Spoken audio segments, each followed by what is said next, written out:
Hi, and welcome to another video by Get It Done Home Repairs. Today's project is we're going to be replacing this switch, which is actually like a tan or a cream color or beige, and we're going to be replacing it with a white switch. What I will tell you is before you pick up a switch, make sure that you get the correct switch, because I've had it happen before where somebody had put a switch in, used the wrong one, and then the lights didn't work the way they were supposed to. All right, in this particular case, this is called a single pole switch, which means that from this location, that it only is off and on. It's not controlled from this location and another location. Single pole means it's a single switch that controls whatever you're working with, which is what we have right here. And this is what a single pole switch looks like.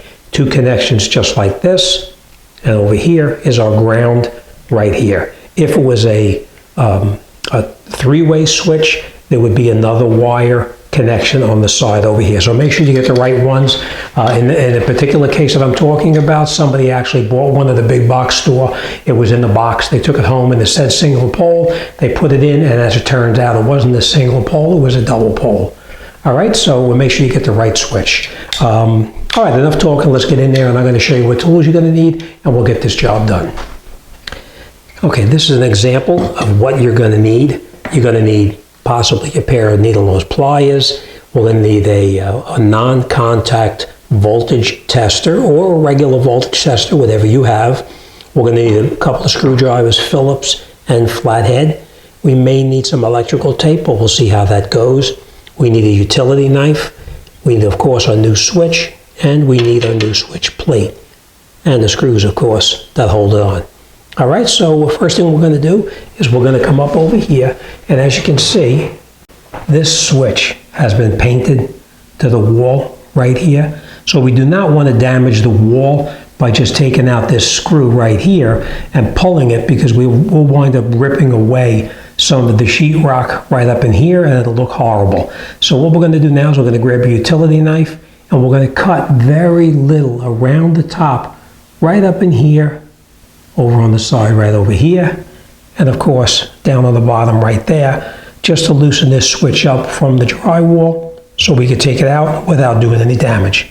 Okay, so now that we're ready to work, first thing we want to do is we want to make sure that we go down to the circuit breaker box and we turn the power off to this switch right here, because you don't want to take it out and work with it while it's live. If you're not sure if you turn the right switch off, you would take your non-contact voltage tester, which this just happens to be the one that I use, and it's in my Amazon store below the video. You can see, I think this is less than 15 bucks, and it works really good.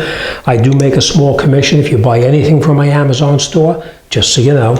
All right, but you would take your non-contact tester and you would test the leads on here. Now, obviously you can't get in there right now, but I'll show you when I take this off exactly how to do it. All right, so for now we're just going to put this down and we'll continue. Okay, we're going to take our utility knife, like I said, and we're just going to come up underneath here, and we're going to just strike along. Let me bring it a little closer. Right up on top, just like that, to cut the paint on the top where the switch is connecting to the wall. We'll do the same thing down here. And take your time with this, because you do not want to damage your wall, because it needs to go back in to that same location. Okay, same thing right here, just like that.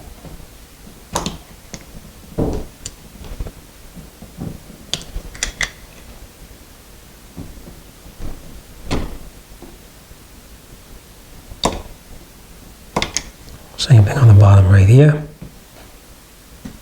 If you're not sure if you've gone far enough, don't worry about it. When we loosen up the screws, if we didn't go far enough, then the switch will not pop off. All right, so let's take that out now.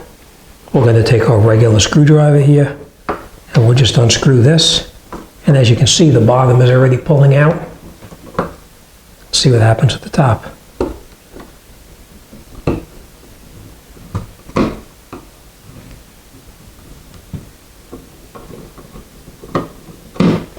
Now you can see the top did not pull out yet, so we're just going to loosen the screw here a little bit more, and this one here a little bit too. Take our utility knife again, and just cut very little, right where the paint is touching. Okay, you can see it's starting to pull away. Same thing here. And there it is. That way you don't damage the wall and create more of a problem for yourself. Now we're going to take this and we're going to take the screws all the way out. Once you have all the screws all the way out, we're going to pull the switch out a little bit. I'm going to turn this and I'm going to show you what we're going to do here. Now these wires here, we don't know, well I do know that the power is off. But if you weren't sure, you would take this here, you would take your tester like this, and you bring it right here, just like this. And you could tell if there was any power. If there was power, this would be beeping like mad and you would know. But we know that there's no power here, okay? So this we can turn off and put this away. Next we're going to take out these two screws right here.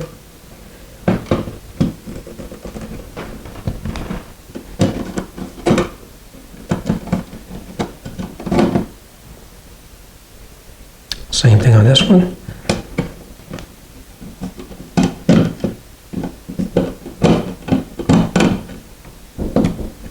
Okay.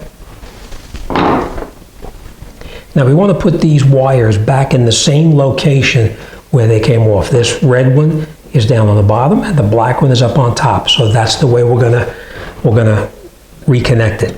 Now we're just gonna pull this wire down a little bit so we can gain access to it. That's when needle nose pliers come in handy because you can see. You just pull it out just like that. Okay. Same thing right here. We're going to grab this wire here. We're going to then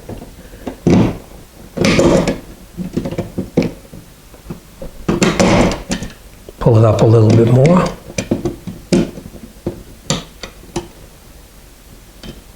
And now we can take this one off as well.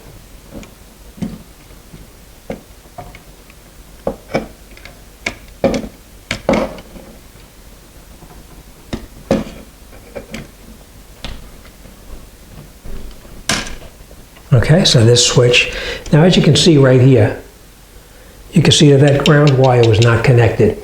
And the reason that this ground is not connected is because this is a metal box. But most of the houses today, the newer houses, have a plastic box. And if they have a plastic box, then you would need to connect that ground wire up on here.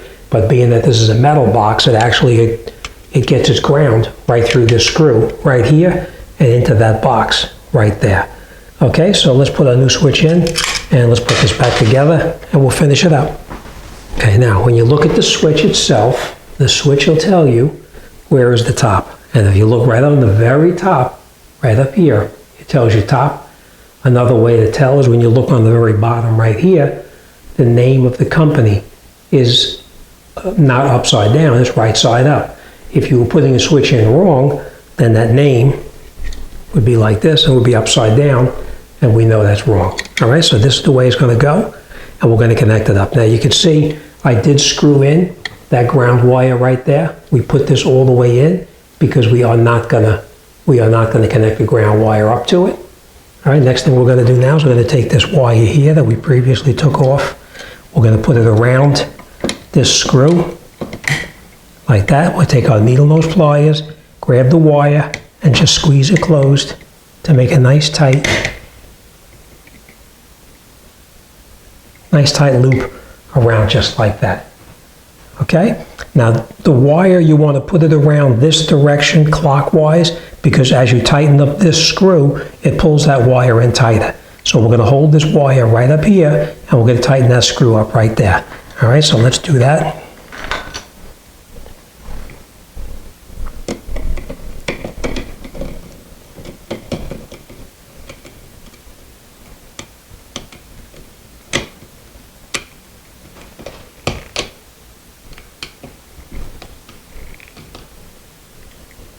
Okay.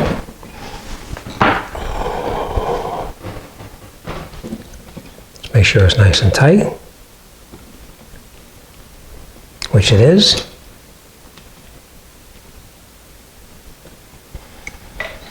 Next, we're going to take our red wire. Remember, the red wire was down on the bottom. We're going to take this red wire now.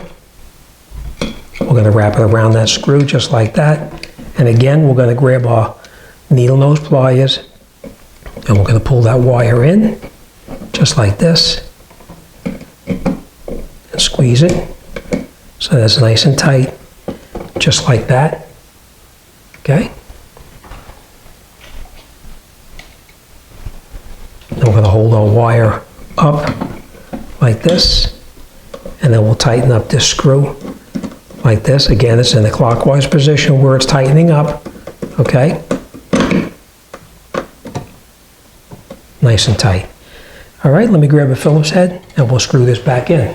Okay, so now we have our Phillips head. We're going to take our switch, we're going to take our wires, and you see how they're bent a little bit? We're just going to pull them a little tighter, just like that, so we can take our switch, and we're going to screw these two screws here right into the box there and there. So we're going to catch one on top, nice and easy first, only a couple of threads, and once it's caught, then we'll go down to the bottom, and we'll tighten up the bottom. Again, just a couple. Switch over this side here for a second.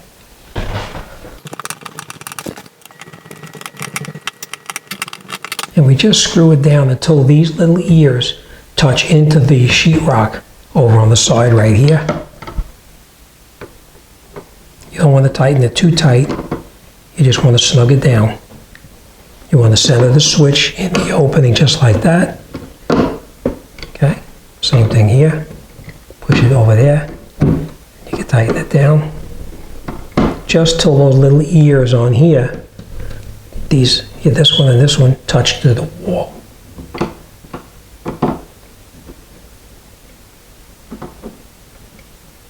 Okay?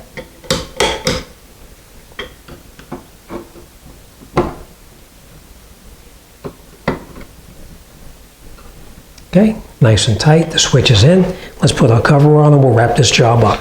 Okay, we'll put our wall plate on like this. We're going to grab our two screws and we're going to catch them both in there.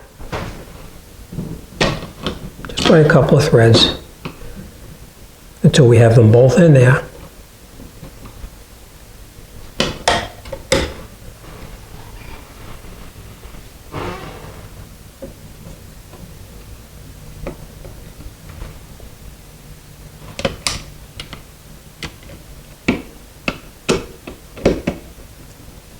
And then once you have them both caught, then you can tighten it down all the way.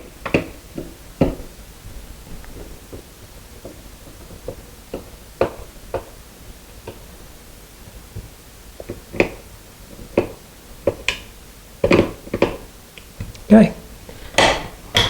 And that's it. All right, let's go in. Let's turn our power supply back on and we're going to make sure it's okay. All right, so as you can see, changing the light switch is fairly easy. It works perfectly, just the way it's supposed to. All right, just the most important thing is make sure your power supply is off. Invest in a cheap, non-contact voltage tester. You'll see it in my Amazon store below, or you can pick them up in any one of the big box stores. You'll find it too. Don't spend a lot of money on them. I think they're under 20 bucks, like $15 to be more precise. Don't forget, subscribe, hit that notification bell if you want to be notified of future uploads. And that's it. This job is done, and we're on to the next. As always, thanks for watching. See you on the next one.